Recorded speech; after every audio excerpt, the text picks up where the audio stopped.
Uy, uy! Benny! Ano pa? Dahan-dahan ka, uy! Mukhang na-miss mo talaga ako, ha? Hayaan mo.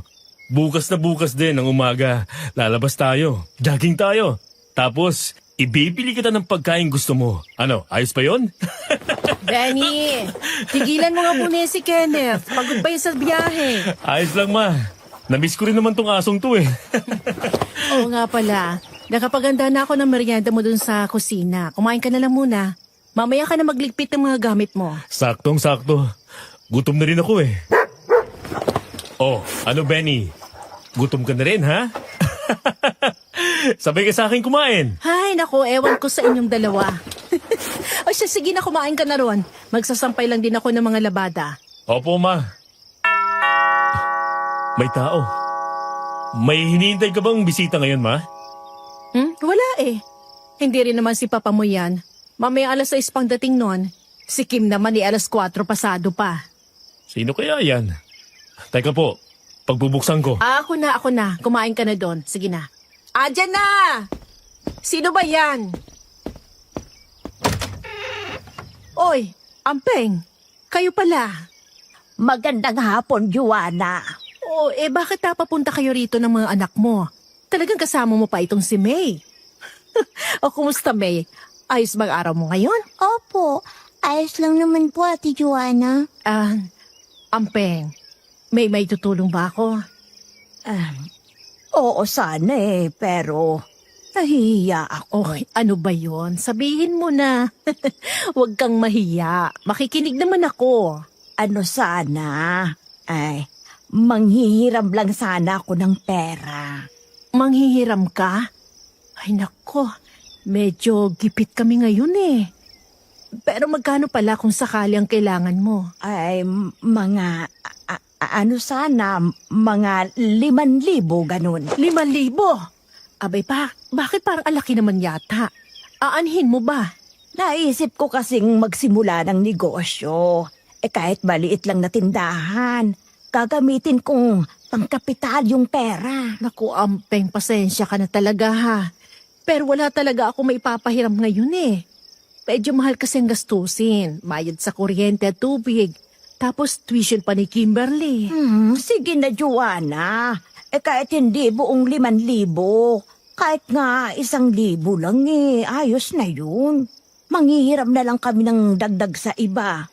Uy, wala talaga eh. Sa iba ka na lang siguro Damot mo! Ampeng, Magandang trabaho ng asawa mo at sundalo itong panganay mo.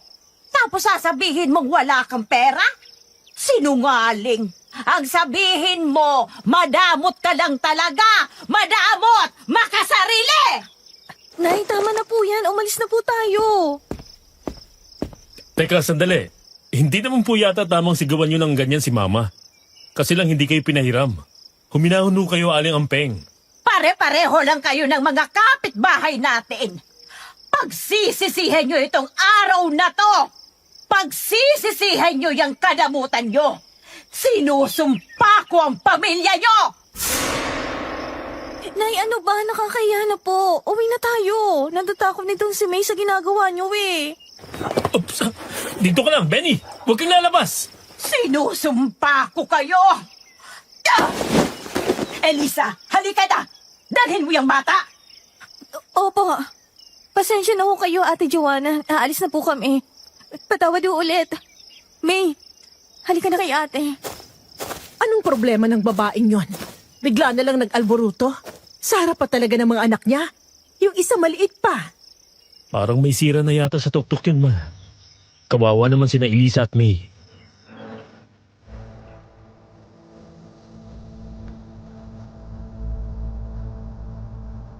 Lumiham po ako sa inyo dito sa Sitio Pangil para ikwento kung paano sinira ng isang halimaw ang buhay ko. Isang demonyong dilang na pagbigyang makautang ng mga magulang ko. Buhay na ng pamilya ko ang siningil. Siningil sa kahindik-hindik na paraan. Paraang mas malagim pa sa simpleng pagsalakay lang ng mga aswang. Ako nga po pala si Kenneth, isang dating sundalo. Itong isasalaysay ko ay nangyari noon pang 2003. 24 anyos pa lang ako nito. Kakauwi ko pa lang ng Marinduque, galing sa unang saba ko bilang opisyal na sundalo. Sa Mindanao po kasi ako na destino noon, kaya talagang miss na miss ko na sina mama, papa, ang kapatid ko at ang alaga naming aso. Pero bago ko ituloy ang pagsasalaysay, gusto ko lang po kayong hikayating mag-subscribe sa channel ni Sir Jupiter. Konting pambawi na lang sa mahusay nilang pagsasabuhay sa mga totoong kwentong pinapadala ng mga senders tulad ko.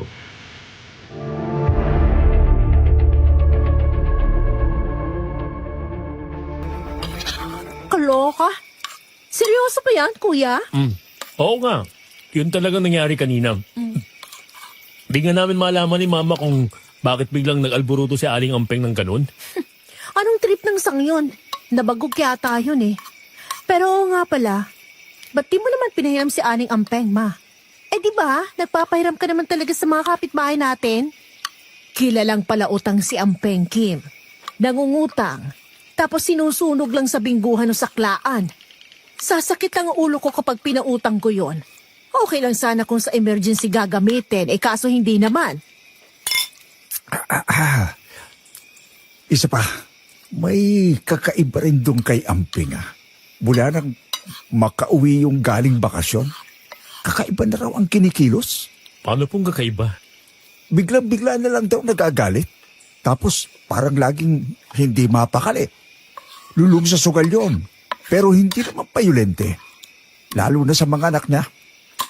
Nitong kailan lang, madalas na raw saktan yung dalawa.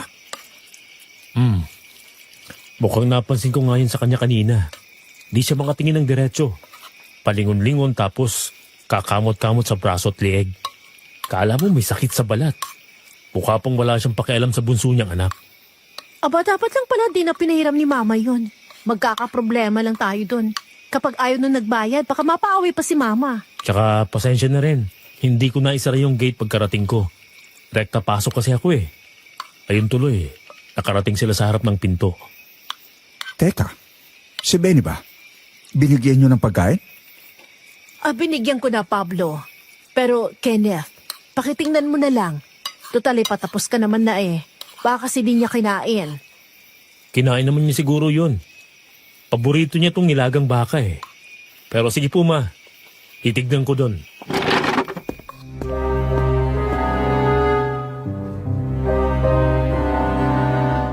Ang aso naming si Benny ay may doghouse sa bandang gilid ng bahay. Nakapwesto yun sa ilalim ng bintana ng kusina. Doon na namin nilalagay ang pagkain at tubig niya. Komportable naman siya doon. Inayos kasi ni Papa Pablo ang pwesto at pagkakagawa ng doghouse para hindi maulanan o mainitan ang alaga namin.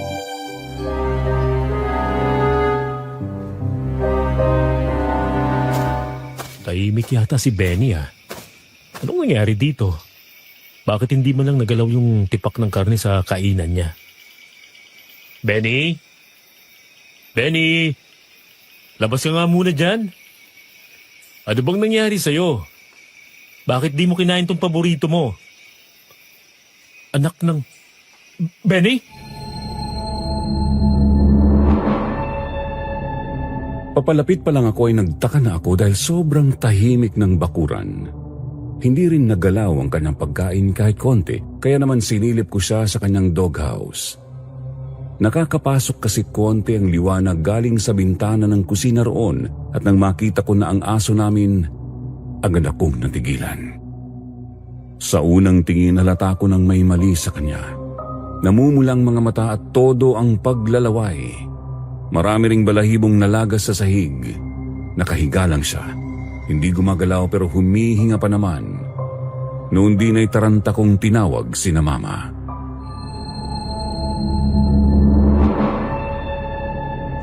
Diyos ko! Anong nangyari kay Benny? Bakit siya nagkaganyan? Ewan ko. Maayos naman siya kanina eh. Naglaro pa nga kami pagkarating ko. Tinignan mo ba kanina nang bigyan mo ng pagkain, Jonah? Oo, pero akala ko natutulog lang kaya di ko na sinilip at dinistorbo. Kailangan natin siya mapatingin agad sa veterinaryo, Papa. Oo nga po. Parte ng pamilya natin si Benny. Hindi natin siya pwedeng pabayaan na lang. Ako na siguro magdadala sa kanya sa doktor bukas. Sige. Pero ayun nga, bukas na. Sarado na ang klinika ngayon. Huwag din muna natin hayaang makapasok si Benny sa bahay. Di pa kasi natin alam kung anong mikrobyo ang nakuha ni Benny. Mamaya, rabies na pala yan. O ano, delikado tayo pag nagkataon. Mag-iiwan na lang ako ng sapat na tubig dito sa harap ng doghouse. Tsaka Kim, paki-double check ng gate. Hindi kami mapalagay noong gabing yun. Mahal kasi talaga namin ang alaga namin. Parang gusto na naming sumikat na ang araw at nang madala ko na siya sa doktor.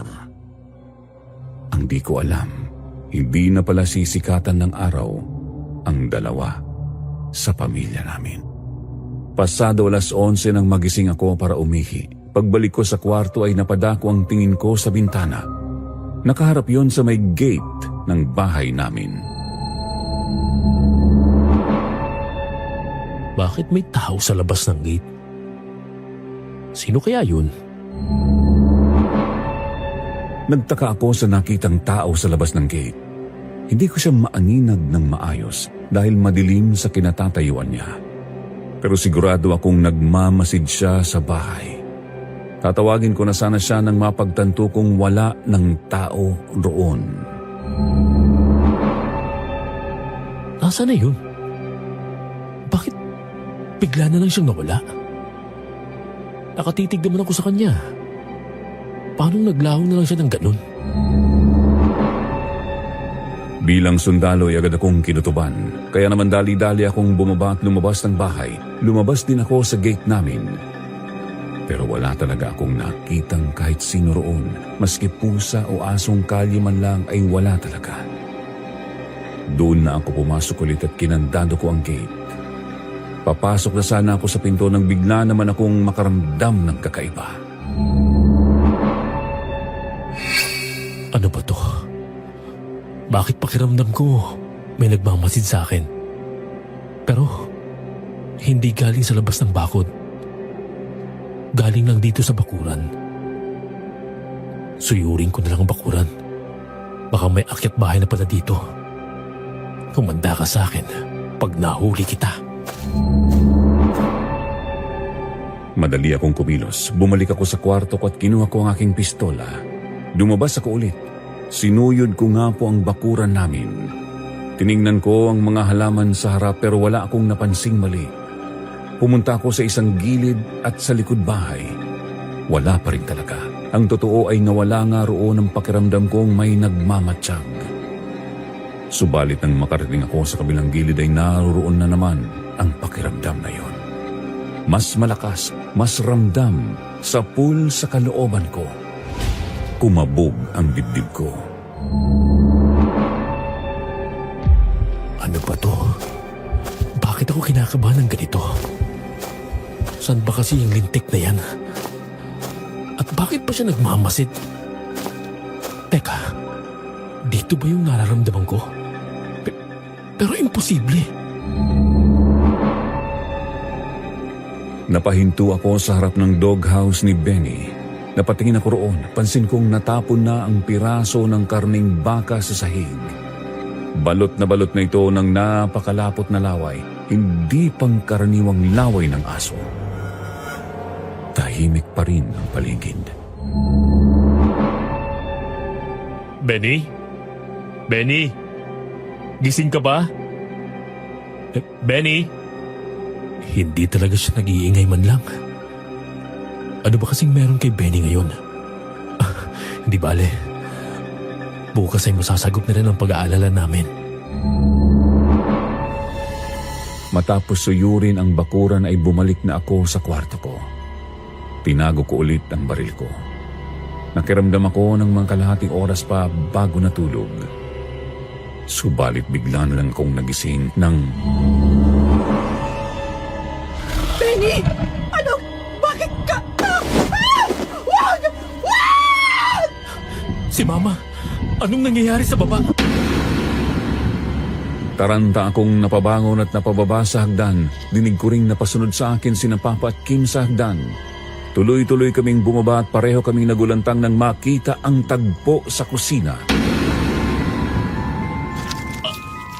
Anong nangyari dito? Benny! Anong ginawa mo kay Mama? Hindi! Hindi! Mama Joanna! Ah! Hindi!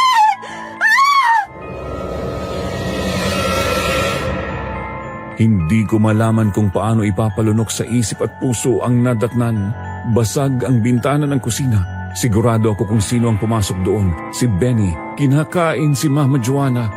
Nang makarating kami doon ni na Papa at Kim ay hindi na gumagalaw si Mama. Butas na ang kanyang tiyan at wakwak ang dibdib. Nginangasab ng aso namin.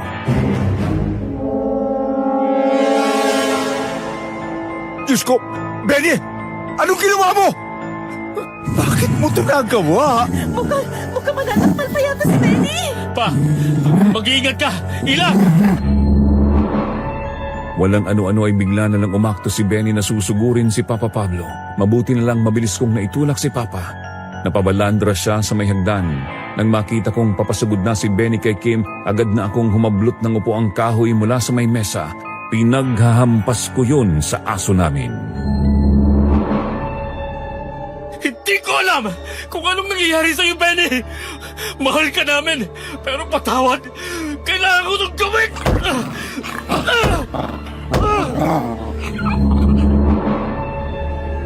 Hindi ko tinigilan si Benny hanggang sa nakita kong hindi na siya gumagalaw. Basag ang kanyang bungo at bali ang iilang buto dahil sa ginawa ko.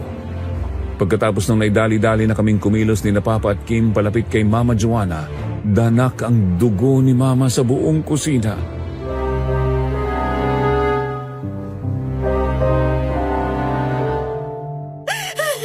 Halimaw! Bakit naging halimaw ang alaga natin? Bakit niya ito nagawa kay Mama? Kuya! Wala na si Mama! Wala na si Mama, Papa! Ma, hindi! Bakit nangyari ito? Ma! Mama!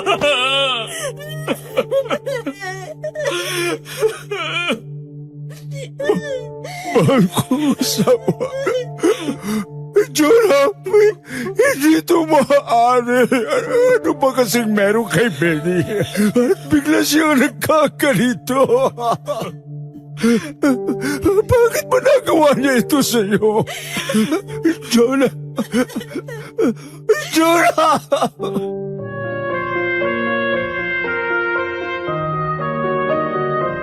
Tinawagan ko ang kapitan ng barangay namin. Tumawag na rin ako ng ambulansya.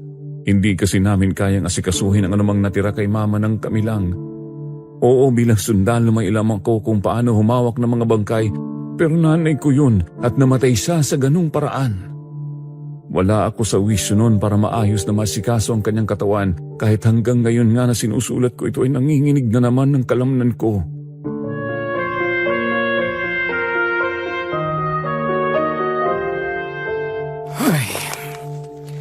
Hindi ko alam kung paano ko iisipin ang mga nangyaring ito sa inyo, Pablo. Pero makakaasa ka.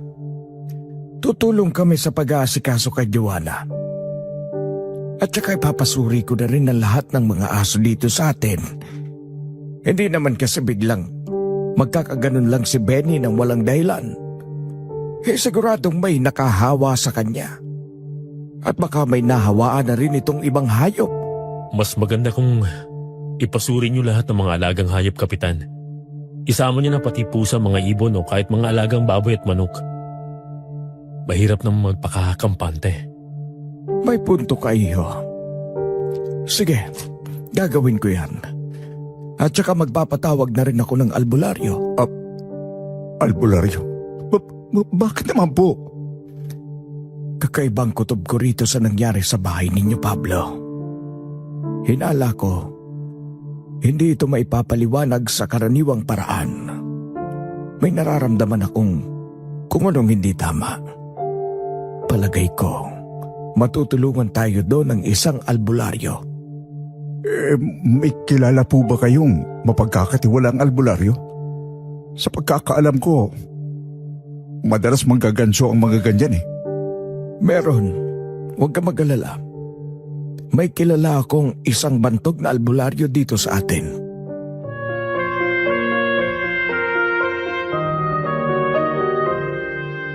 Nagpatuloy ang investigasyon sa bahay.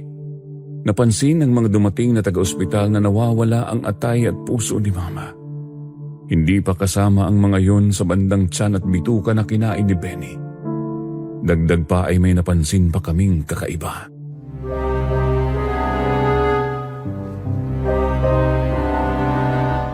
Ano ba kasi nangyayari dito?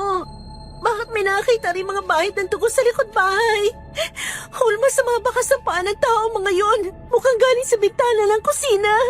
Halatang hindi lang to simpleng kaso ng asong nawala sa sarili. Siguradong may kung sino sa likod dito. Humanda siya sa akin kapag nalaman ko kung sino siya. Pagbabayarin ko siya ng mahal.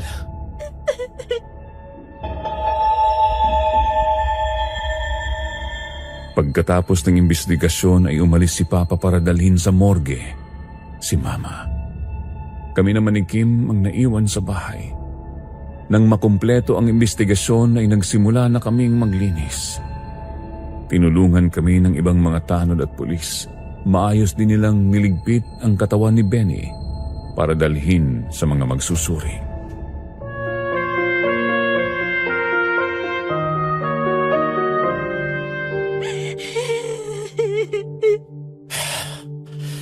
Masyadong nakakabaliw tong gabing to. Wala na si Mama, Kuya. Wala na. Kim, tibayan mo ang loob mo. Umiyak ka lang kung kailangan. Ikaw, Kuya, bakit di ka naiiyak? Hindi ko pa rin matanggap ang nangyari. Hindi ko pa rin lubos maisip na biglang mawawala si Mama ng ganun na lang.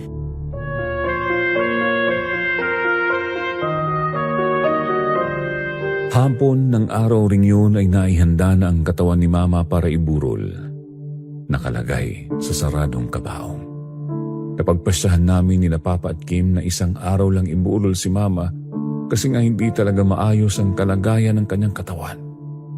Tapos ipapakremate namin agad sa susunod na araw.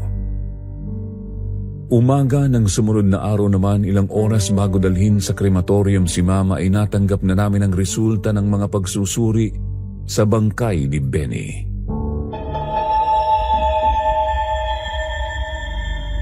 Anong sabi ng mga sumuri kay Benny pa? Ang labo. Wala silang makitang anumang mikrobyo o sakit sa katawan ni Benny. Kahit rabies, wala. Wala silang ibang napapansing kakaiba. Maliban na lang sa mga pisikal na palatandaan. Pula ang mga mata, ang lapot ng laway at naglalagas ang balahibo. Eh bakit biglang nagbago si Benny kung gano'n? Iyan ang hindi ko rin talaga alam. Punta ko siguro ang sumuri kay Benny para kausapin ang mas malinaw. Sama ko si Kapitan. Importante yan pa. Kaligtasan natin dito ang nakasalalay eh. Mamaya, may hayop o tao pang tamaan ng sakit ng ganun. Isa pa, lumalabas talagang may kung sino ring nakapasok sa bahay eh. Dumaan sa bintana. Teka, sandali. Di ba si Aling Ampeng yun?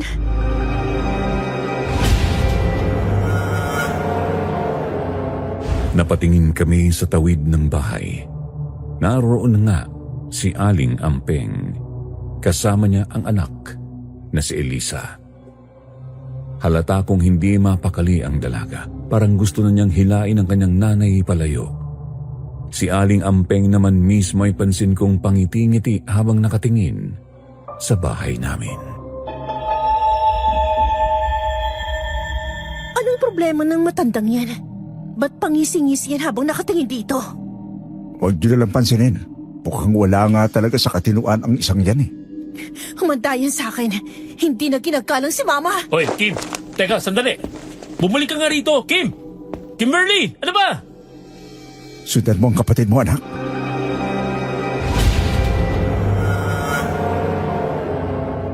Nagpupuyos sa galit na lumakad si Kim papunta sa mag-ina. Dali-dali ko naman siyang sinundan at baka anong gulo pa ang maganap.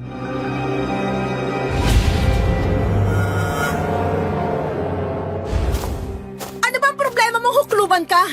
Ba't natawa-tawa ka pa habang nakatingin sa bahay? Alam mo naman nakaburo si Mama doon eh. Hindi pa tapos ang lahat. Simula pa lang ito ng pagdurusa ninyo. Apat talagang hayop kang matanda ka! Merlina pa! Huminahon ka nga! Ang lakas ng loob mo! Wala kang karapatang sampalin ako! Talagang naghahanap ka ng gulo, ha? Gusto mo ng gulo? Pues, ibibigay ko sa iyong hinahanap mo! Kim! Kim! Tama na sabi yan eh! Kim! Tama na! Mo kung pigilan! Tuturuan ko ng leksyon yung babae niyan! Ikaw ang tuturuan ko ng leksyon!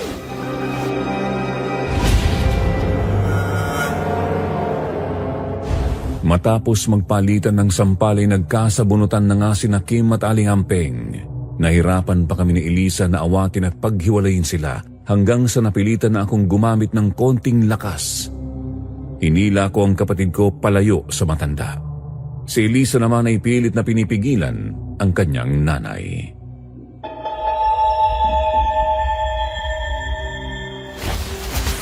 Bitiwan mo ako, kuya! Bitiwan mo ako! Tama na! Ilalampaso ko sa spalto mukha ng huklubang yan! Tama na sabi eh! Bumalik na tayo sa bahay. Itong tatandaan ninyo, hindi pa ako tapos! Magdurus ang pamilya nyo! Mga hambog! Mga madadamot! Mga bastos! Mga walang galang! Kung meron mang bastos at walang galang dito, ikaw yon! Elisa, sige na. Dalhin mo ng nanay mo. Kuya Kenneth, pasensya na po talaga. Hindi ko na alam kung anong nangyayari kay nanay. Nayali na kayo, nakakahiya sa mga tao.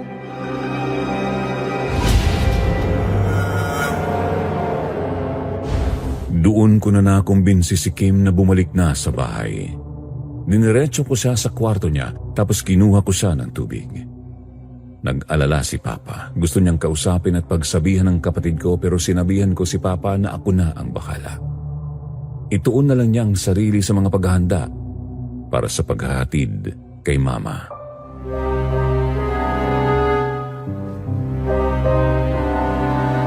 Kim, alam mo, hindi mo dapat ginawa yon. Nagkagulo pa kayo ron sa labas. Ngayon pa talaga kung kailan nakaburol si Mama. Ihahatid na nga natin siya mamaya eh. Nakakainis, kuya eh. Binabastos si Mama porke di pinautang. Naiintindihan naman kita, kaso nga, hindi rin tama yung ginawa mo. Alam na nating sira ang tuktok ng aling yon. Dapat hindi mo na pinatulan. Hinayaan mo na lang sanang umalis. Sorry, kuya. Yaan mo, di na mauulit. Ayos na yon. Basta matutuparin mo yung sinabi mo na hindi na mauulit, ha? Babawasan mo na yung pagiging mapusok mo. Ikakapahamak mo yan. Oo na. Oo na. Pero sakit makasampaling manang, ha? Pakiramdam ko di lang simpleng palad dumapos sa pisingi ko. Para magaspang na ewan. Patingin nga ako. Oo.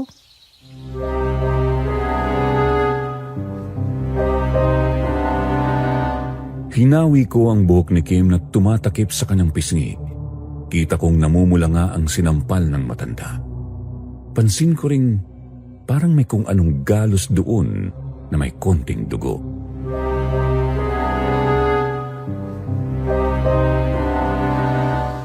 Totoo nga. Parang hindi lang simpleng sampal yun, ha? May maliit na mga galos at kunting dugo pa nga, oh. Dugo? Ba't naman ako magagalusan sa sampal na yon? Hindi ko rin alam. Tignan mo sa salamin.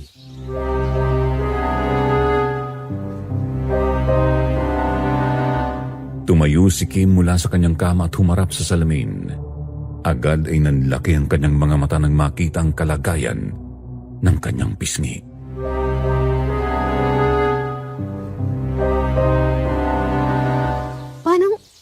Ba't ako nagkagalos ng ganito?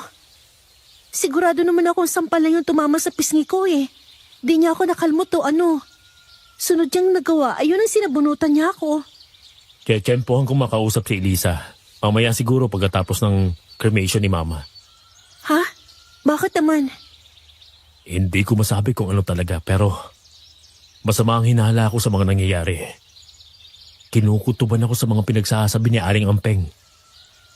Anong klaseng kutob? Hindi ko pa nga alam. Kaya nga kakausapin ko si Elisa. Si Elisa ang kakausapin ko kasi mukhang hindi ko naman makakausap ng matino yung nanay niya. Kala mo bombang bigla-bigla na lang sumasabog si Manang eh. Kung sabagay, siguraduhin mo lang din na makakausap mo ng solo si Elisa. Baka mag-alburuto si Aling Ampeng pag nakakita ka lumapit sa anak niya. Yun nga mismong bala ko. O siya, maganda ka na. Magiging busy tayo ngayon hanggang hapon.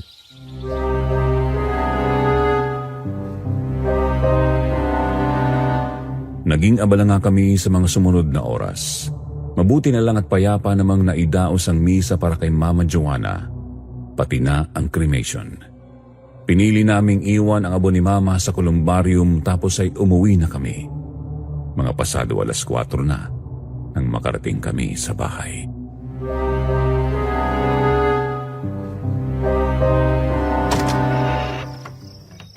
Matutulog muna ako pa. Sama po ng pakiramdam ko eh. Teka nga, sandali.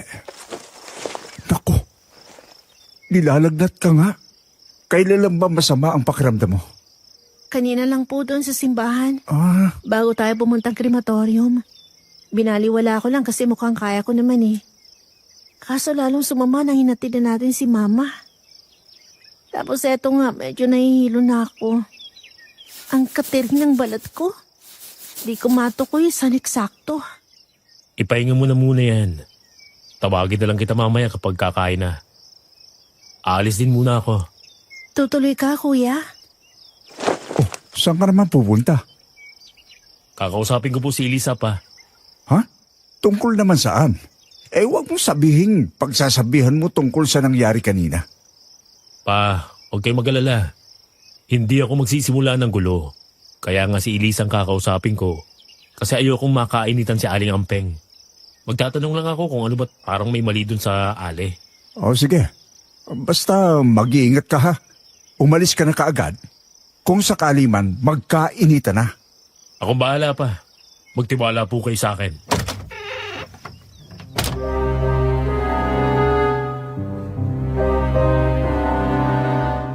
Nagpahinga lang ako ng mga 15 minutos tapos umalis na ako.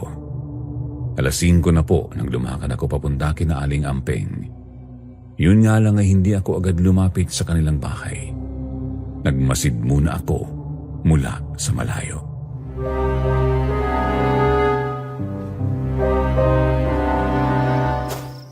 Sarado ang kanilang bahay ah. Wala ring katao-tao sa labas. Pero nakakapagtaka. Bakit parang hindi naaasikaso ang bakuran nila? Ang tataas ng mga damo. May iilan pa mga basura. May tao. Si Aling Ampeng. Aalis yata. Makapagtago nga muna.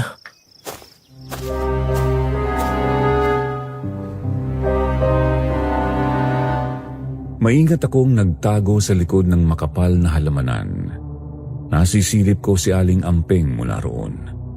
Lumakad siya papalayo sa kanilang bahay pero napahinto rin ito. Tsaka nagpalingalinga.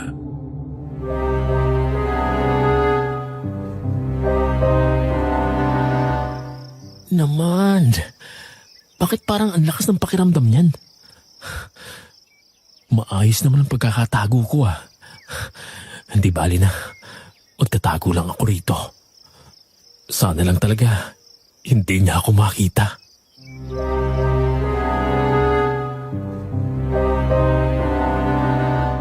Makalipas ang ilang sandali ay lumakad na ulit ang ginang. Hinintay ko pa siyang makalayo ng husto bago ako lumabas sa pinagtataguan ko. Kinuha ko na ang pagkakataong yun. Dali-dali akong pumunta sa kanilang bahay at kumatok. Medyo hininaan ko nga lang ang boses ko.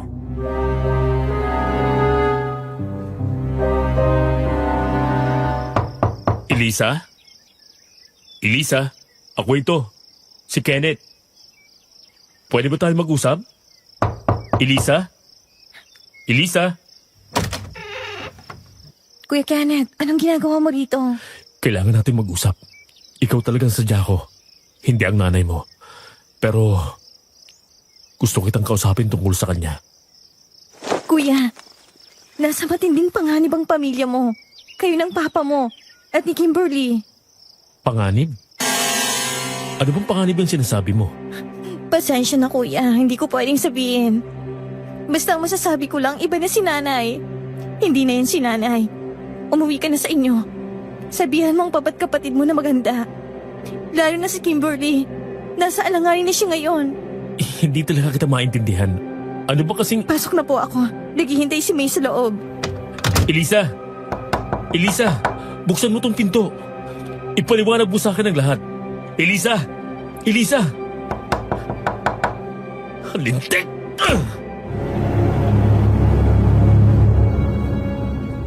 Hindi na talaga ako pinagbuksan ulit ni Elisa. Kaya naman lumakad na lang ako palayo sa kanilang bahay. Magkahalong inis, pagkalito at kilabot ang bumabagabag sa kalooban ko noon. Ano ba kasing gustong iparating ni Elisa? Tsaka bakit ba kasi hindi niya pwedeng linawin sa akin? Halatang may nararamdaman siyang takot kanina eh. Bahala na. Ang mahalaga, kumpirmado ko na ngayon. May mali kay Aling Ampeng. Kung ano man yun, yun ang aalamin ko. At hindi ko muna siya hahayaang lumapit sa bahay namin. Tuloy-tuloy akong lumakad pa uwi. Hindi ko mapigil ng utak na isipin kung ano kaya ang lihim ng matanda. Naisip ko nga rin nung baka tama si Kapitan. Baka nga kailangan namin ng albularyo. Kung bakit ay hindi ko pa masabi. Hanggang sa napadaan ako sa bahaging wala masyadong kabahayan. Manipis na kakahuyan lang sa magkabilang kilid. Ano ba to? Parang lalo akong kinikilabutan. Ayan na naman yung pakiramdam na may nagmamasid sa akin. Sino kaya talaga yun? Nagpatuloy ako sa paglalakad. Pinilit kong kumilos ng normal. Kunyari wala akong nararamdaman o napapansing kakaiba. Gayunpaman ay patuloy lang akong nakiramdam. Hindi ako pwedeng magkamali. May nagmamatsyag talaga sa akin. Madali kasi akong makaramdam ng mga ganito. Kasama nga kasi sa pagsasanay bilang sundalo ang pagiging listo sa lahat ng oras. Ayun! Sa wakas, natumbo ko rin kung nasaan ka. Humanda ka sa akin. Huhulihin kita kung sino ka man. Nang matumbok ko na ang kinaroroonan na nagmamatsyag, hinanda ko na ang sarili ko. Biglaan akong humarap sa bahagi ng kakahuyan kung saan ko siya nararamdaman at agad ay naistatwa ako sa nakita. Anak ng... Anong klaseng maligno yan? Bakit ganyan ang itsura niyan? Hindi. Humahakbang siya papunta sa akin. Huwag kang lalapit! Diyan ka lang! Hindi ako natatakot sa'yo, demonyo! Isang kakaibang nilalang ang nakita ko sa paanan ng isang puno. Halata kong babae yun batay sa hubog ng katawan at haba ng buhok. Pero karimari-marim ang anyo. Kulay tsokolate ang balat tapos puno ng mga butas-butas at pantal-pantal. Nilalabasan ang mga iyon ng nana. Matatalim din ang kanyang mga pangil at kuko. Dinadaluyan ng napakalapot na laway ang bunganga. Ang kanyang mga mata naman ay purong itim, walang balintataw. Pero sigurado akong nakatitig siya sa akin. Pumulot ako ng mga bato. Diyan ka lang! Subukan mong lumapit at tatamaan ka sa akin! Tumatawa siya. Pinapatawa mo naman ako, binata! Para namang may magagawa yung bato mo! Pero huwag kang mag-alala. Hindi pa ito ang panahon mo! Uunahin ko muna ang kapatid at tatay mo bago kita isunod! Walang hiya ka! Huwag na huwag mong gagalawin ang pamilya ko! Ha? Hinagis ko ang 2 bato na hawak ko pukul sa halimaw. Iniwasan niya ang isa. Subalit ang ikalawa ay sinalo niya mismo gamit ang kanyang ulo.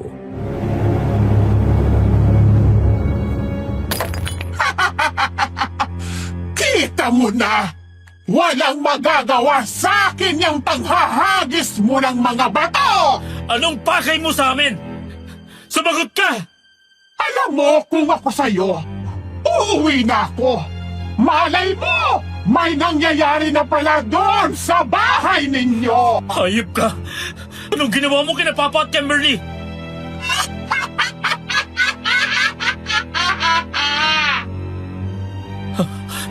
Hindi! May nangyaring masama sa bahay. Kailangan ko makauwi ka agad. Diyos ko! Iniwan kong tuloy-tuloy na humahalakhak ang halimaw. Pakiramdam ko ay hinahabol ako ng kanyang tawa. Sinasakop noon ang utak ko at nagdudulot ng matinding hilakbot sa damdamin ko. Gayunpaman ay pinilit ko yung baliwalain. Pinilit kong bilisan ng takbo hanggang sa makarating na nga ako. Nadatnan ko si Papa Pablo sa paanan ng hagdan. Pa! Paanong nangyari dito? Kenneth, anak, ang kapatid mo. Parang sinasapian yata o ano. Ano po? Sinasapian? Paano sinasapian? Pumunta ko sa kwarto niya kanina. Handa ko sana siya ng gamot. Kaso, may kakaiba na sa itsura ni Kimberly. Medyo namumula ang balat niya. Tapos, pati ang mga mata niya. Namumula na rin. Nasaan na po siya ngayon? Nasa kwarto niya. Kinulong ko doon. Bigla na lang kasi siyang nagwala. Pinaghahagis niya yung mga bagay-bagay sa loob ng kwarto niya. Hindi siya nakikinig sa akin. Muntik na nga rin niya akong sugurin eh. Buti nakalabas na ako. Diyos ko, ano kayang nangyayari sa kapatid ko? Teka po, pupuntahan... Pangawalan niyo ako rito! Mga walang hiya kayo! Ang lakas ng loob niyong ikulong ako! Humanda kayo sa akin kapag nakawala ako! Uubusin ko kayo! Papatayin ko kayo! Papatayin ko kayo! Ah! Pangawalan niyo ako rito! Ano ba? Bilisan niyo mga inutil! Palabasin niyo ako rito! Kim, pasensya ka na! Pero hindi pwede! Hindi ka namin pwedeng basta pakawalan kung ganyan ka! Makakasakit ka lang! Baka masaktan mo lang din ang sarili mo! Isinusumpa ko! Pagsisisihan niyo itong ginawa niyo sa akin! Magsisisi kayo!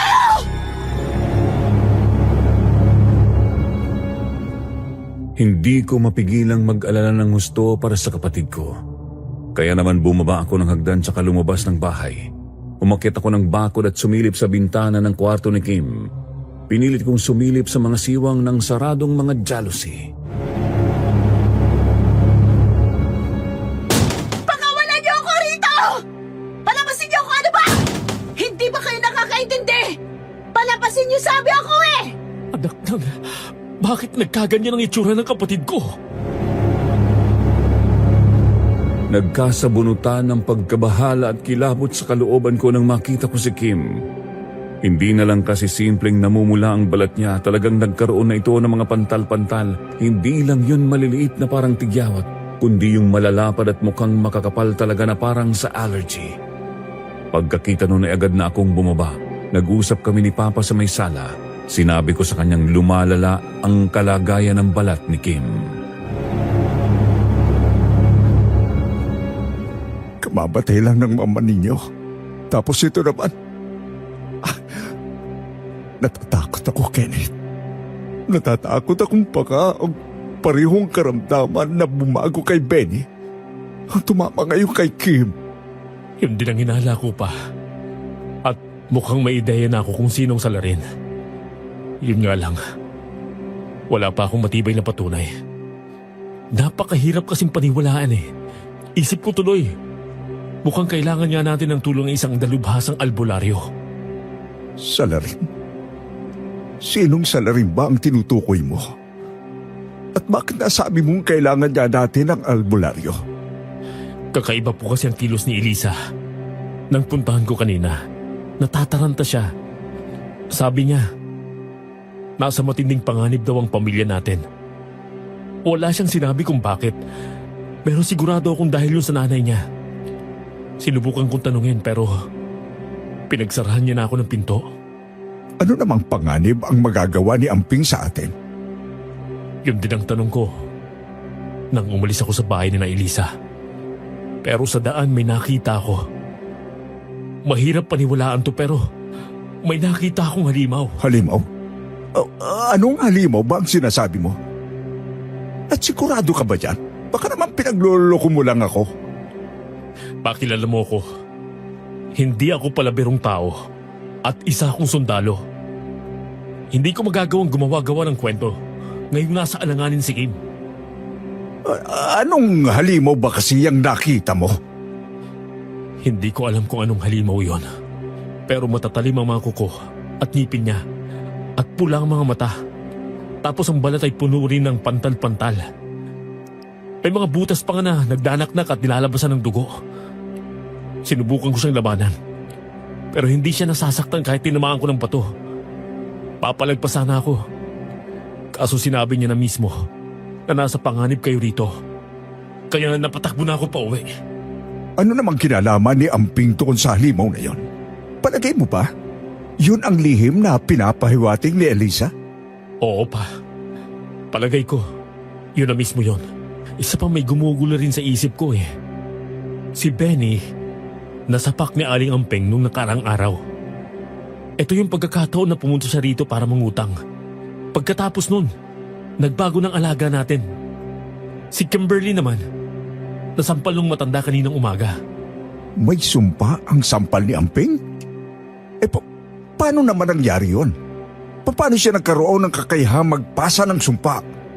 Yan ang hindi ko rin alam pa. Wala naman kasi akong alam sa mga ganitong kababalaghan.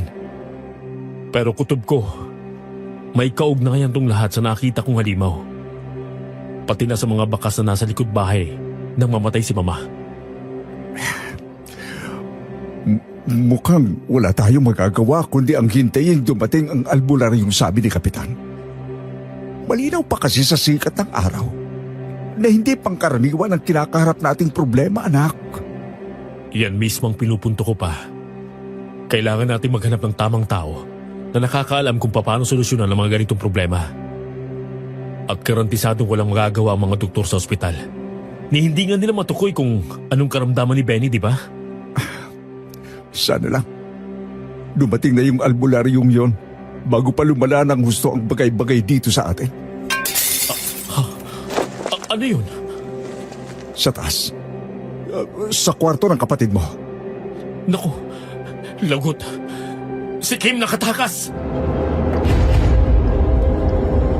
Aakyat pa sana ako papunta sa kwarto ni Kim nang makita ko siyang umaakyat sa may bakod.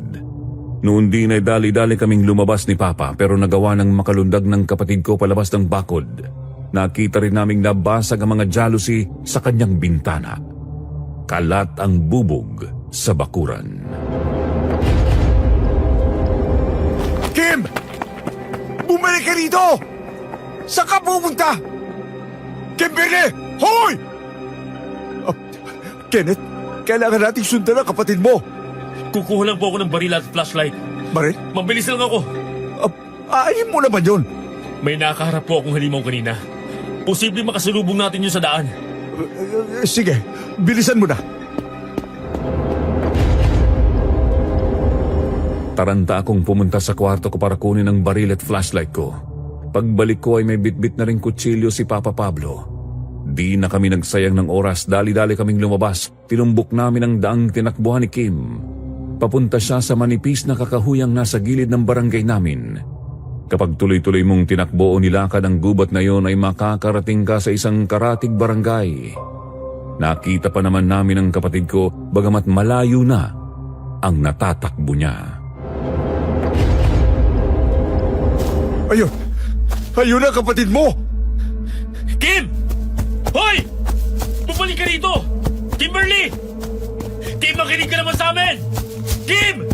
Ayaw talaga niyang huminto. Habulin lang natin siya pa. Hindi siya pwede mawala sa paningin natin. Tuloy-tuloy namin siyang hinabol.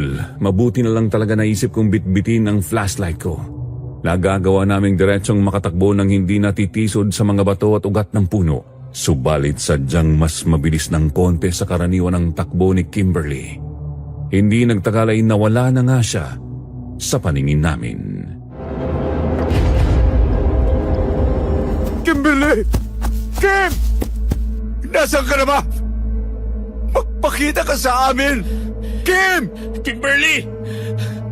Naririnig mo ba kami? Kim naman oh! Kim!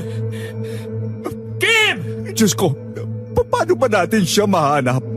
Ang inaalala ko lang, baka may makasalubong sa ibang tao. Ayoko isipin kung anong posibleng magawa ni Kim. Wala siya sa sarili niya ngayon. Alam ko, anak. Kaya nga kailangan natin siyang makita agad. Pa! Papa! Nagulantang ako nang bigla na lang may humablot kay Papa pasuot sa talahiban. Mabilis ko yung sinundan pero hindi madali dahil sa kapal ng mga damo. Binulot ko ang baril ko, nakahanda na akong magpaputok kapag kinakailangan. Pa! Nasaan ka? Magsumigaw ka lang, Pa! Susundan ko boses mo! Pa! Wag! Tama na! Tama na! Doon! Nandun si Papa. Pa! Sandali lang! Andiyan na ako! Nang matumbok ko ang pinagmumula ng boses ni Papa ay binilisan ko ang takbo papunta roon. Nakalapat na ang daliri ko sa gatilyo ng pistola. Ilang sandali pa ay may natanaw akong isang punong nara.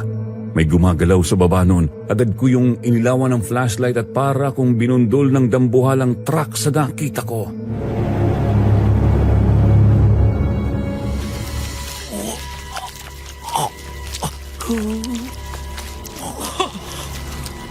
Hindi! Hindi ito maaari! Kimberly! Anong ginagawa mo? Bakit mo ginagawa sa papa natin? Kim! Bakit?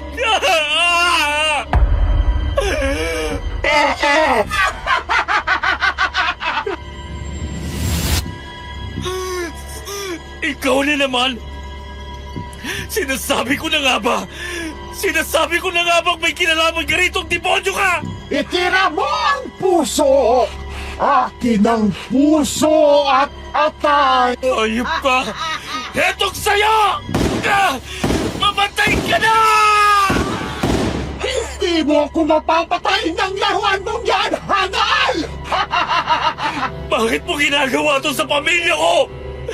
Bakit? Dahil masarap kayo! Masarap kayong paglaruan! Masarap ang puso at atay ninyo! Demonyo ka! Tama na yung pagkain mo dyan! Ang gagawin mo ngayon, patayin na rin yung isa pang pagkain naririto! Bilisan mo na! At nang makarami tayo ngayong gabi! Pagkain. Pagkain. Patayin ang pagkain. Kim! Anong gagawin mo? Yan! Ganyan na! Tumayo ka! At batayin mo yung kuya mo! Hindi! Hindi ko malaman ang gagawin ko ng mga oras na yon. Kailangan kong humanap ng paraan para mailigtas ang kapatid ko. Hindi na gumagalaw si Papa. Ang meron na lang ako ay si Kim. Ang kaso di ko alam kung paano ko sa maibabalik sa dati. Tumayo nga si Kim at humarap sa akin. Kita ko noong pareho na ang mga mata nila ng halimaw. Puro itim at walang balintatao.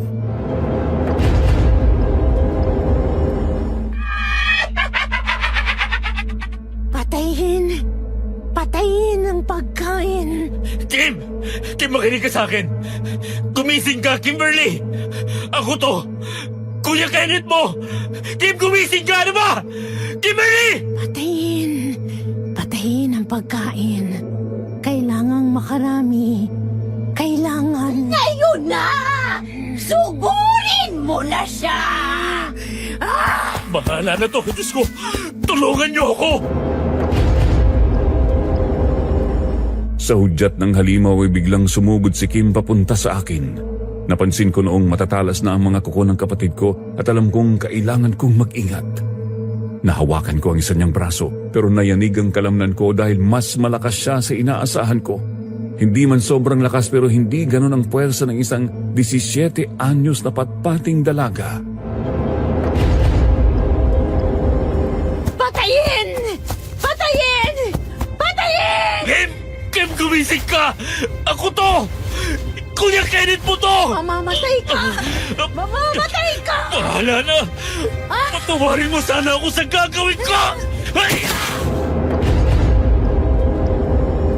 Nang makatsyempo ay binalibag ko ang kapatid ko. Medyo nilakasan ko kasi nga alam kong hindi na pangkaraniwan ang pangangatawan niya noon.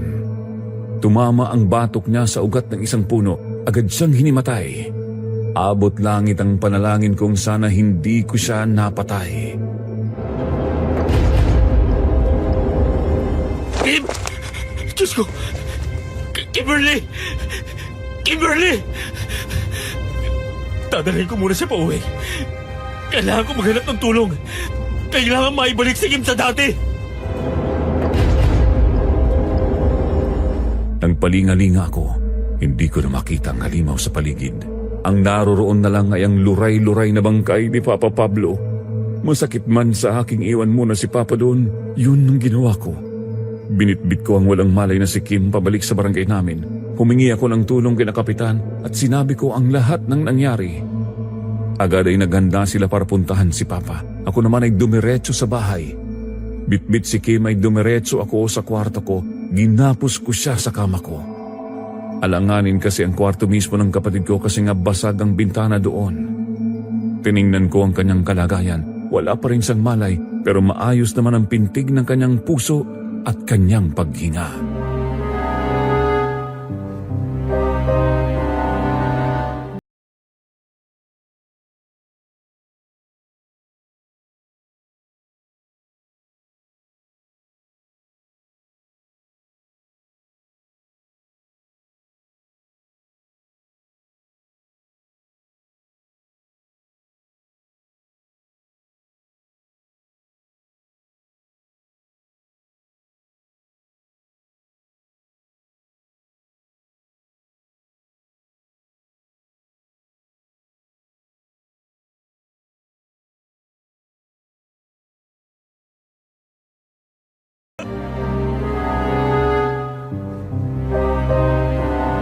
Binantayan ko ang kapatid ko.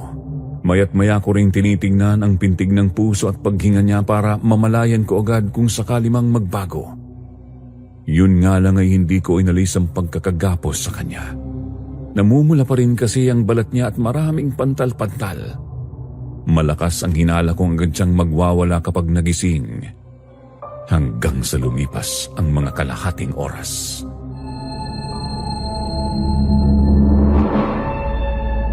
Sana kaya sila, Kapitan? Hindi pa sila nakakabalik. Sila na siguro yan. Huwag mong bubuksan! Kim? Sa wakas nagising ka na. Huwag mong bubuksan niya kung ayaw mong mamatay! Pakawalan mo ako rito! Kalagan mo ako! Buisit kang tao ka! Pakawalan mo ako! Tao po! Pagbuksan niyo ako! Ako ang albularyong pinatawag ng inyong kapitan. Kailangan ko po kayong makausap. Napakasama ng nararamdaman ko sa loob ng inyong bahay. Nasa matinding panganib kayo. Papasukin niyo po ako kagad. Bisa ninyo! Manahimik ka, matanda ka! Huwag kang magulo! Lumayas ka na rito! At huwag ka nang babalik! Mamatay ka na! Ah! Pasensya na, Kim! Lintik kang tao ka! Huwag mong pagbubuksan yung matandang yan! Huwag! Huwag! Bumalik ka rito! Nataranta akong bumaba ng hagdan at pinagbuksan ko ang kumakatok. Bumungad sa akin ang isang matandang patpatin at gilid-gilid na lang ng ulo ang may buhok. May kasama siyang isang binatang siguro mga nasa 16 anyos, may nakasuot na backpack sa likod ng binata.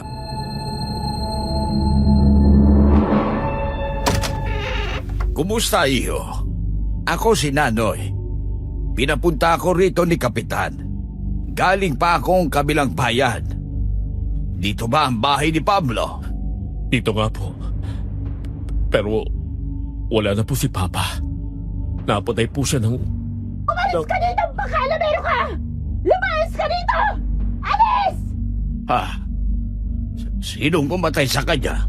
Ang kapatid ko po. Umalis ka na rito kung ayaw mo mamatay! Alis na! Ang kapatid mo ba ang nagsusumigaw na yan sa ikalawang palapag? Alis na! Alis! Umalis ka na! Siya nga po. Hindi ko na po alam kung anong nangyayari sa kapatid ko. Ikwento mo sa akin ang lahat ng nangyari. Buong kwento. Walang labis, walang kulang. Simula na mag-umpisa ang kakaibang mga pangyayari rito sa inyong bahay. Ikinwento ko ang lahat kay Mang Nanoy. Sinimulan ko nang dumating sa amin si Aling Ampeng para mangutang. Sa bawat detaling binabanggit ko ay napapailing ang matanda. Pansin ko ring nagtitiim ang kanyang mga ngipin at tumatalim ang kanyang mga mata.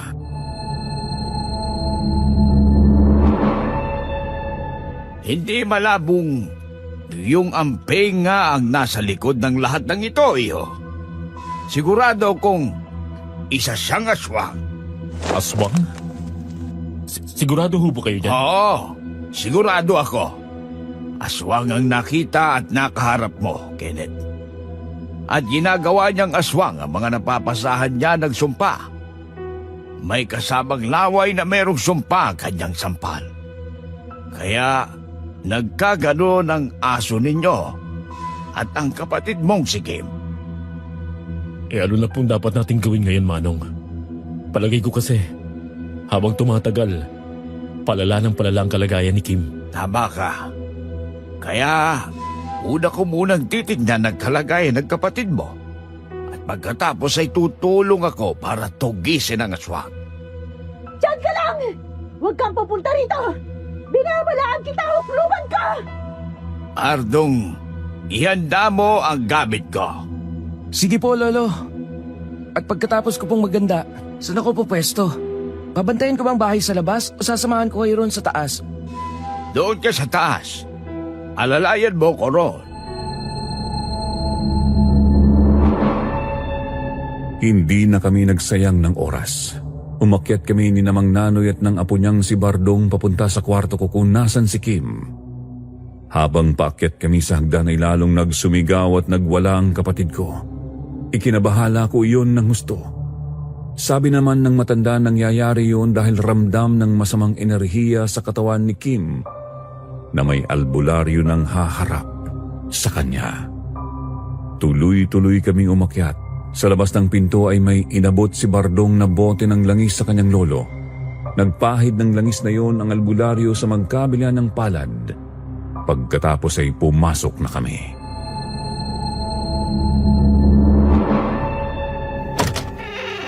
Diyan ka lang! Huwag kang lalapit! Huwag kang lalapit! Lumayo ka sa akin, pagahas! Anong gagawin ng lolo mo? Manood ka lang, kuya. Pero tibayan mo ang loob mo. Baka mag-alala ka para sa kapatid mo. Isipin mo na lang na ang gagawin ni Lolo ay para sa ikabubuti ni Kim. Wag! Wag! Wag! Kim! Manalig ka, kuya. Magdasal ka. Lumapit ang matanda sa kama kung saan nagkagapos si Kim. Kumikibot-kibot ang mga labi nito bagamat walang salitang lumalabas. Ilang sandali pa ay bigla na lang niyang inilapat ang kanyang hintuturo sa bandang sikmura ni Kim. Noon din ay napasigaw ng ubod lakas ang kapatid ko. Itigil mo yan! Itigil mo! Ah! Tama na! Tama na! Bardong, ang katas ng kalamansi, ipainom mo sa kanya. Uubra pa po ba yun sa kalagayan niya, Lolo? Oo, Kakakain pa lang niya ng alaman ng tao kanina. Pwede pa nating ipasuka yon. Ipasuka natin kasama ang binhi ng aswang. Sige na, bilisan mo na! Heto na po! Kumuha ng 2 bote si Bardong mula sa kanyang bag. Ang isa ay malinaw at malapad.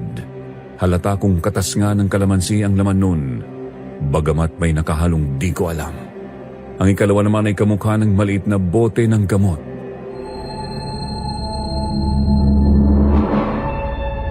Hawakan mo siya. Ipainom mo sa kanya yan. 3 takal lang ng takip ng bote. Iwan mo ako! Ano ba? Iwan mo ako, tanda! Heto na po! Wag!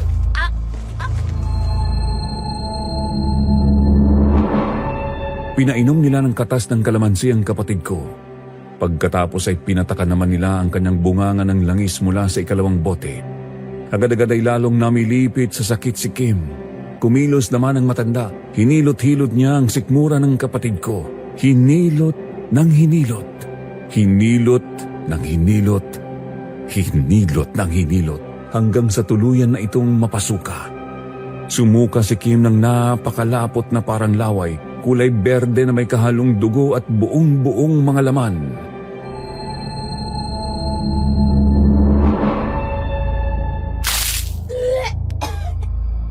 Sumusuka si Kim.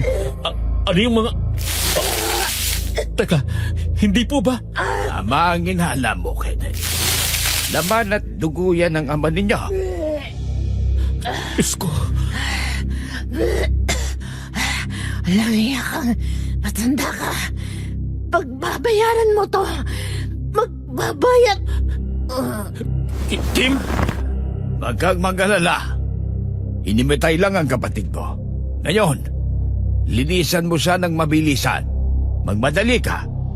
Sunod naman nating gagawin ay ang pagtugis sa aswang. Sundalo ka, hindi ba? Opo, Manong. Kaso wala namang talab ang mga bala sa kanya eh. Wala talagang talab dahil wala namang pangontra ang mga bala mo. Mag-aanda tayo ng mabilisan. Tapos ay sumama ka sa akin. Bardong, ikaw naman ang maiiwan para magbantay dito. Sige po, Lolo. Ako pong bahala. Una kong binigay ang baril at mga bala ko kay Mang Nanoy. Bumaba sila papuntang sala. Ako naman ay dali-daling binihisan si Kim.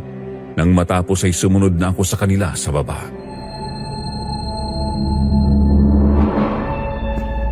Eto na, Kenneth. Handa na ang baril at ang mga bala mo. Pinahirang ko ng itim na asin ang mga bala. Huwag ka mag-alala. Konti lang ang nilagay ko para garantisanong gumana pa rin yan. Ang baril mo naman ay minulungan ko ng dasal. Itutok mo lang yan sa aswang at hindi ka mimintis. Ang gusto ko lang na malaman ngayon ay kung handa na ba ang kalooban mo. Handa na po ako, Manong. Handa na akong kalabanin ng halimaw. Igaganti kong pamilya ko. Si Benny, ang mga magulang ko, ang kapatid ko. Pagbabayarin ko ang aswang sa ginawa niya sa kanila. Papatahin ko siya. Hindi ako titigil hanggat hindi ko siya napapatay. Bueno, kung ganon, tayo na. Huwag na tayo magsayang ng oras. Kailangan na nating magsanib pwersa para mahuli at talunin ang aswang na yun. Ako bilang albularyo at ikaw bilang isang sundalo.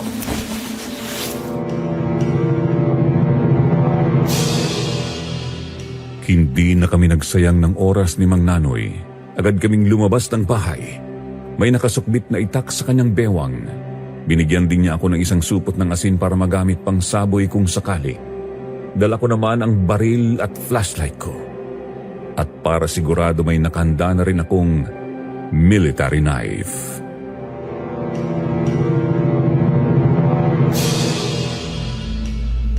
Dediretso po ba tayong kakahuyan, Mang Nanoy? Oo.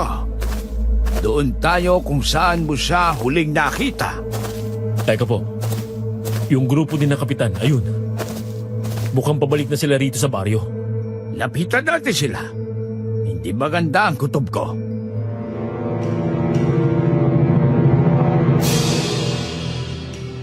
Hindi pa man kami nakakalapit ay tanaw ko ng hindi maganda ang kalagayan ng grupong yun. Kita kong may sugatan sa kanila, hindi ko rin makitang kasama nila mismo si Kapitan.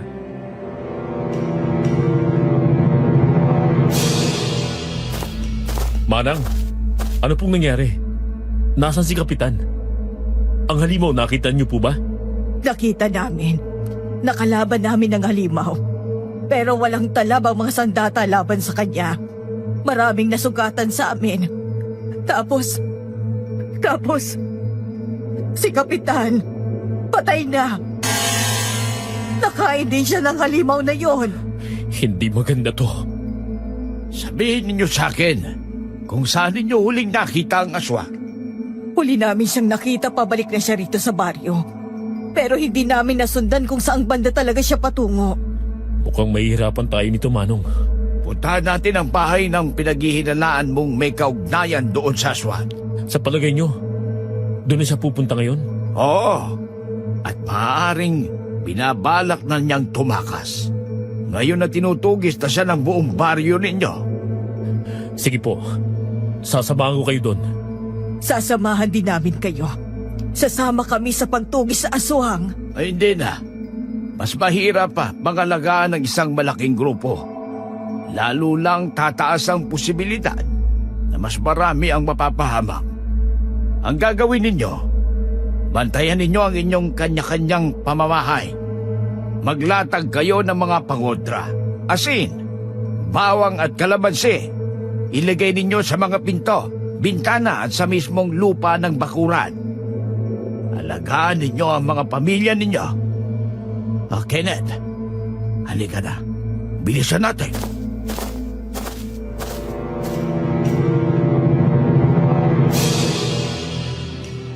Pagkatapos makausap ang mga kasama ni Kapitan ay agad na kaming tumalilis papunta sa bahay ni Aling Ampeng. Sa daan pa lang ay gigil na akong makaharap uli ang halimaw. Hindi na lang kasi sarili kong pamilya ang nasa alanganin. Buong baryo na namin ang nanganganib.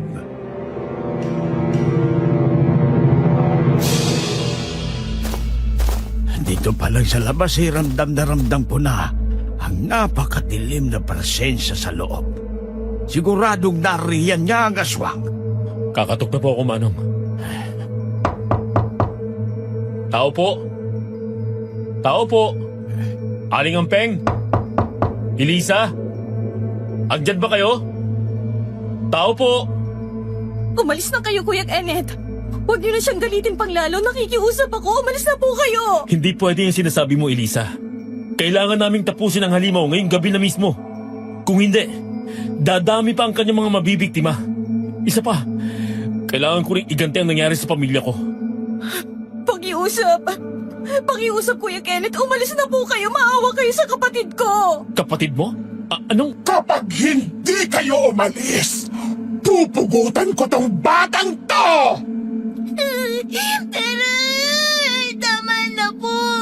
Masakit! Nanay! Masakit po aray ko! Nay, ano ba? Nangako kayo! Nangako kayong hindi niyo sasaktan si May kapag umayon kami sa lahat ng gusto niyo! Manahimik ka! Manong, anong gagawin natin? Ako bahala. Palalabasin ko yung halimaw na yan. Ihanda mong sarili mo. Sa hudyat ko, Kenneth. Tumakbo ka papuntang sa likod bahay. Dapat nakahanda ka ng magpaputok noon. Maliwanag ba? Maliwanag po.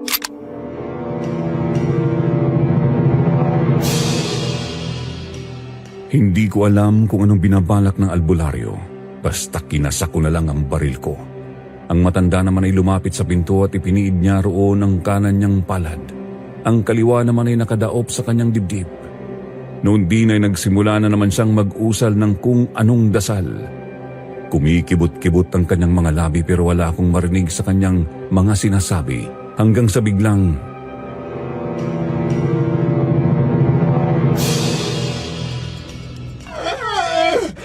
Lintik kang matanda ka! Anong ginagawa mo sa akin? Itigil mo yan!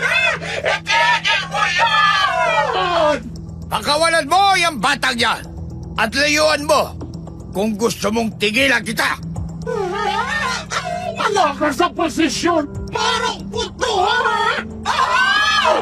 Tama na! Kenneth, kayo na! Tumakbo ka na papuntang likod! Bilisan mo!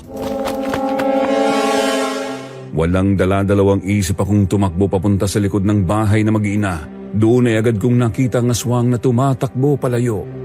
Hindi na ako nagsayang ng oras. Tinutok ko agad sa kanya ang baril ko. Tatakas ka ha? Humanda ka sa akin! Hetong sayo! Ay, nakakainis! Sa wakas, tinablan ka ring demonyo ka! Pero hindi pa ako tapos!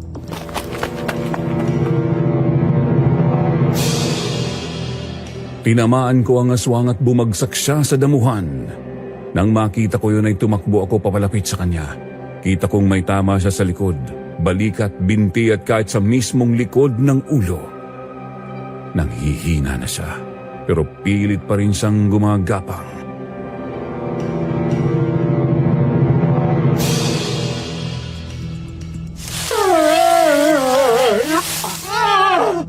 Walang hiya kang tao ka!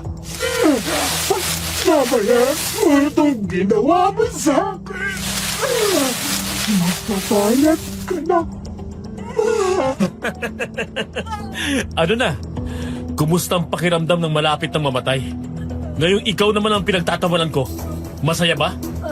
Masaya ba ha, Aling Ampeng? Wish ka!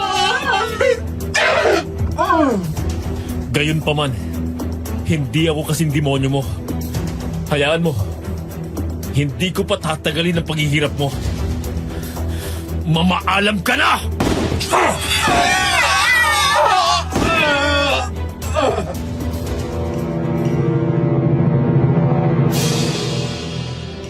Muli ko siyang binaril sa batok. Noon din ay lalo pa siyang nanghina. Unti-unti rin ay bumalik siya sa dati ng anyo. Ang orihinal na itsura ng kapitbahay namin.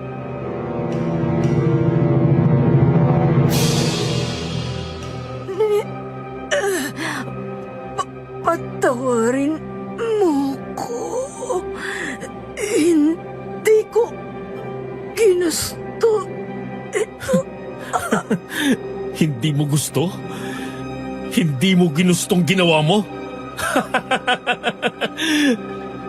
Pagkatapos mong guluhin ang pamilya ko at pagtawanan, sasabihin mong hindi mo ginustong ginawa mo. Napakademonyo mong halimaw ka! Hindi. Maniwala ka sa akin. Nahawa lang ako. Ay, hinawaan lang ako ng pagkaswak. Hindi ako. Nakakainis kang matanda ka. Nakakainis ka. Buwisit na kapalaran to. Ah! Ah!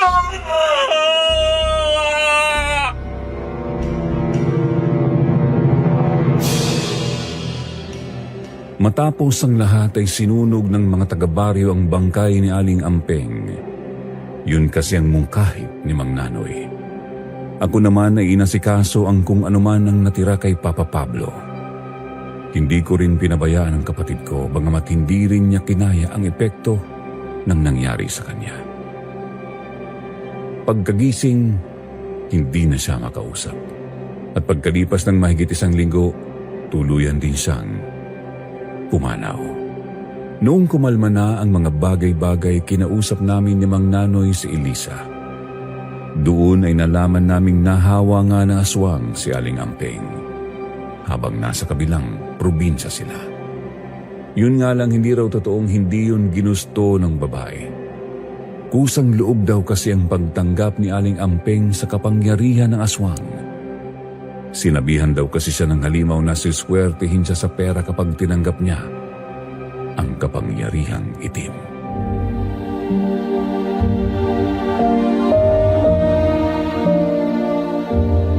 Buwisit na siguro yan dahil sa paggagahamon sa pera. napahamak ang pamilya ko. Namatay ang mga magulang ko sa ganong kasahol na paraan. Tapos ngayon, sumunod na rin sa kanila si Kimberly. Patawarin mo ako, Kuya Kenneth. Patawad. Kasi hindi ko napigilan si nanay. Huwag kang humingi ng tawad, Elisa. Hindi mo kasalanan. Ginawa mo lang din ang sa tingin mo ay makakabuti para sa kapatid mo. Tama yan, Kenneth.